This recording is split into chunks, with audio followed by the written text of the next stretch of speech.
Welcome to our English learning YouTube channel, that is Kadambini Srishti. I am Kadambini.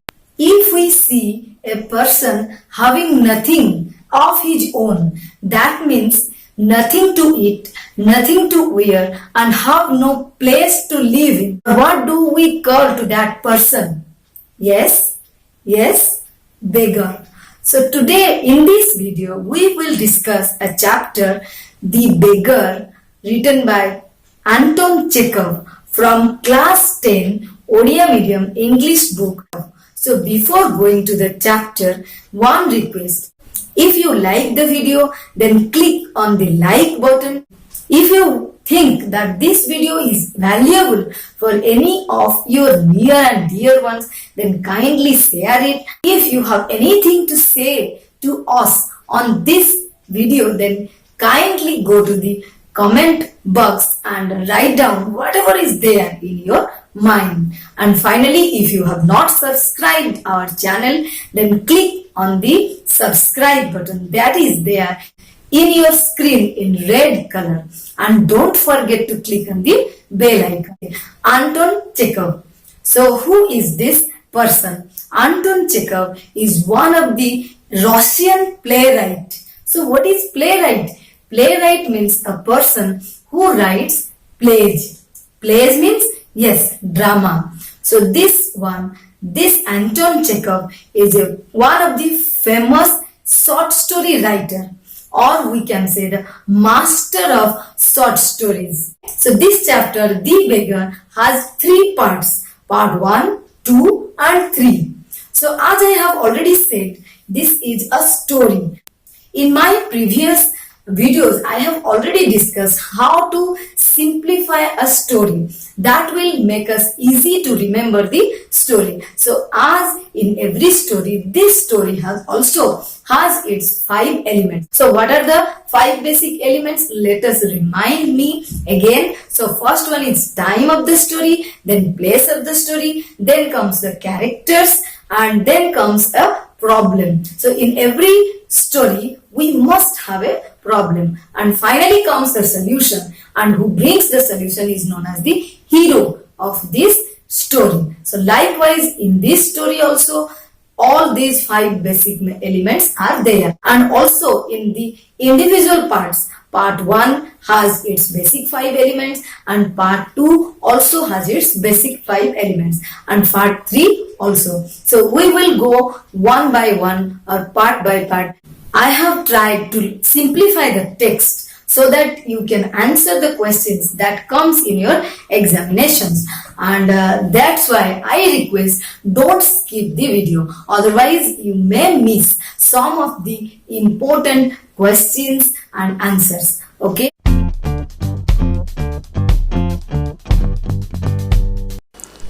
The Beggar. The text. Kind sir, have pity, turn your attention to poor, hungry man. For 3 days I have had nothing to eat. I haven't 5 kopecks for a lodging. I swear it before God. For 8 years I was a village school teacher, and then I lost my place through intrigues. It is a year now since I have had anything to do. The advocate Sergei looked at the ragged, fawn-colored overcoat of the suppliant, at his dull, drunken eyes, at the red spot on either cheek, and it seemed to him as if he had seen this man somewhere before. I have now had an offer of a position in the province of Kaluga. The mendicant went on, but I have not the money to get there. Help me kindly. I am ashamed to ask, but I am obliged to by circumstances. Sergei's eyes fell on the man's overshoes, one of which was high and the other low, and he suddenly remembered something. Look here, it seems to me I met you the day before yesterday in Sadova Street. He said, "But you told me then that you were a student who had been expelled and not a village school teacher. Do you remember?" No, that can't be so, mumbled the beggar, taken aback. "I am a village school teacher, and if you like, I can show you my papers." Half done with lying, "You call yourself a student and even told me that you had been expelled for, don't you remember?" Sergei flushed and turned from the ragged creature with an expression of disgust.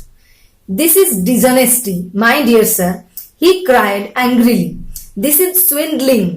I shall send the police for you. Damn you." "Sir," he said, laying his hand on his heart, "the fact is, I was lying. I am neither a student nor a school teacher. All that was fiction.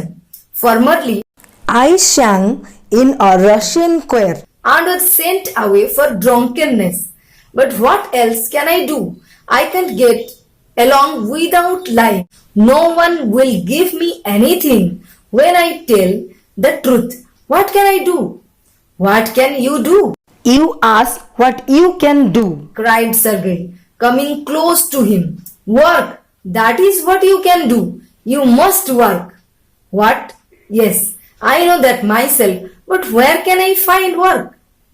"How would you like to chop wood for me?" "I wouldn't refuse to do that, but in these days, even skilled woodcutters find themselves sitting without bread." "Will you come and chop wood for me?" "Yes, sir, I will." "Very well. We will soon find out." Okay, let us discuss the chapter The Beggar, written by Anton Pavlovich Chekhov. As it is a story, it has also 5 elements. So first one is time. So what is the time here? Here the time is past. Next comes the place. In this part, the place is not mentioned. So maybe the place is on the street. Now next comes the character. So who are the characters in this part? So first one is the beggar, and the writer has given different names to this particular character. So he called this character as the suppliant or the mendicant or the scarecrow. Okay, and the next character is advocate, that is Mr. Sergei. So let me be clear one thing. So it is written as Sergei. As it is a name, so we can pronounce this as Sergei or Sergei. There is no problem. Next comes the problem. So what is the problem in this part? So here the hunger of the beggar is the problem. Okay, so not only hunger but also his unemployment. He has no work to do and no money to eat or live anywhere. And finally the solution. So who gave the solution and who is the hero here? Yes, the second character, the advocate, means Mr. Sergei. He gave a solution to the problem of the mendicant. So finally the beggar got a job from Mr. Sergei, from where he earned money and started living a good life. Though it is a story, but it is just like a conversation between the beggar and the advocate. So I have decided to discuss this chapter in the form of a dialogue. So let us write the dialogue. What were the words that were communicated between these two characters, the beggar and the advocate? So that will make us easy to understand the whole chapter. Okay. Difficult word meanings and important questions are given towards the end of the video, and also other video links are given in the description box. Okay. So the story starts like this, and there are two persons in this story, in this part one. One is the beggar and the other one is the advocate. So first the beggar says, "Kind sir, have pity and turn your attention to poor hungry man." So from this line the story starts. So you just mark what are the basic and important words that is used in this part. First one is kind sir, then have pity and turn your attention. These three words are used to make it clear how much the person, how much the beggar is in a need of some help from this man. So two poor hungry man. So who is the hungry man here? The beggar himself is the hungry man. First one is the beggar said that I haven't taken any food for 3 days and I don't have also 5 kopecks for lodging. So what is kopek? So kopek means, as in India we have 1 rupee means 100 paise. So likewise in Russia 1 ruble is equal to 100 kopecks. So this is nothing, just a currency of Russia. Next comes, I was a school teacher.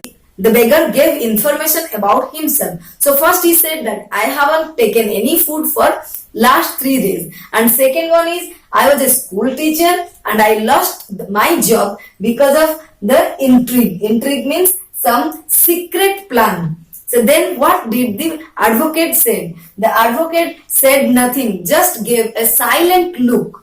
And with that, he saw the ragged fawn colored overcoat. So what is ragged? Ragged means something dirty. Then fawn color, light brown color. And then dull drunken eyes of this suppliant means the beggar, and red spot on either cheeks. Red spot on either cheeks. That shows the maybe that due to cold, due to heavy cold or due to drinking, that spot came on his face. Then what did the beggar say? Again the beggar says that I have an offer in a province means state of Kaluga. That means he says that he had a offer for a job, but he didn't have money to reach that particular place. Then what did the advocate say? Then advocate again gave a look without saying anything, and what did he saw? He saw the overshoes of the beggar, and one of the overshoes was high and the other one is low. And what he said? Oh look, it seems that I have seen you somewhere. The advocate said that I have seen you yesterday in the Sadova street. Okay?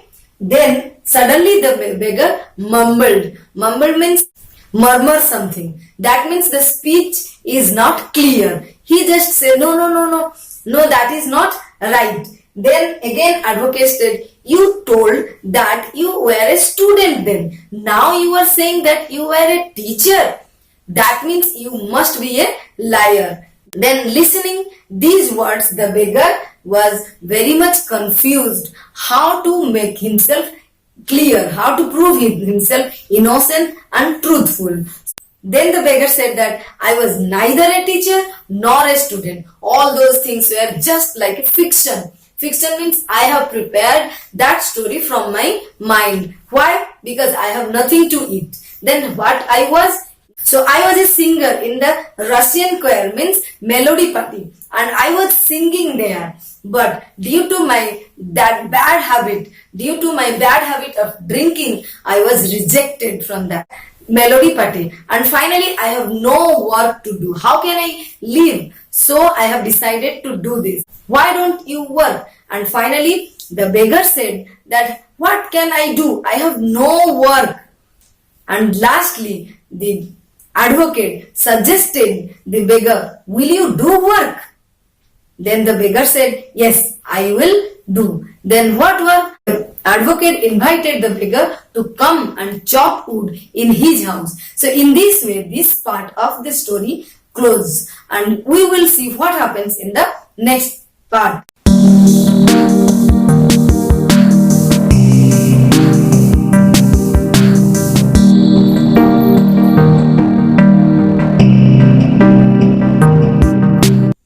So this story, The Beggar, written by Anton Pavlovich Chekhov, is no doubt it is a big story or a long story having 3 parts and also so many difficult words. So we have decided to make 2 videos on this particular topic. So that is part 1 and part 2. So this video is part 1. So we will be right back with part 2 of this chapter. So till then, keep watching, keep learning, stay home, stay safe.